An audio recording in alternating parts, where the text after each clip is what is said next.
And the UK COVID-19 inquiry has published its first report, laying bare the failures of the UK to properly prepare for the right kind of pandemic. Yes, the bombshell report says the government and the civil service failed its citizens during the pandemic, leading to mass deaths and suffering. So let's dip into the inquiry where Baroness Hallett is currently speaking. Resilient systems. This includes rationalising and streamlining the current bureaucracy and providing for better and simpler ministerial and official structures and leadership. A new approach to risk assessment that provides for a better and more comprehensive evaluation of a wider range of actual risks. A new UK-wide approach to the development of strategy, which learns lessons from the past and from regular civil emergency exercises and takes proper account of existing inequalities and vulnerabilities. Better data collection and sharing in advance of future pandemics and the commissioning of a wider range of research projects. The holding of a UK-wide pandemic response exercise at least every 3 years and the publication of the outcome. The bringing in of external expertise from outside government and the civil services to challenge orthodoxy and guard against the acute problem of groupthink.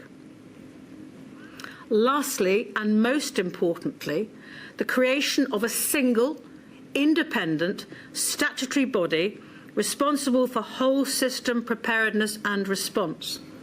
It will consult widely, for example, with experts in the field of preparedness and resilience and the voluntary, community and social sector, and provide strategic advice to government. Some of the core participants have suggested I make many more recommendations than the 10 I have made. I am indebted to them for their assistance. However, the inquiry team and I have identified what I consider to be the 10 most significant recommendations which I believe can be implemented swiftly and at a reasonable cost, and, if implemented together, could make a real difference to the preparedness and resilience of the United Kingdom. Each of the recommendations in this first report is important in its own right. But in my view, all the recommendations must be implemented in order to produce the changes that are necessary. I welcome commitments made by leading politicians to consider carefully, and I expect implement, the recommendations made by inquiries such as this one. I intend to monitor progress, and I have asked the inquiry team to liaise closely with the relevant government departments and bodies. I will expect each organisation that is responsible for implementing my recommendations to set out within 6 months how it plans to respond. I emphasise that many of the other issues of real concern to members of the public will be examined more fully in later modules of this inquiry. More reports and recommendations will follow.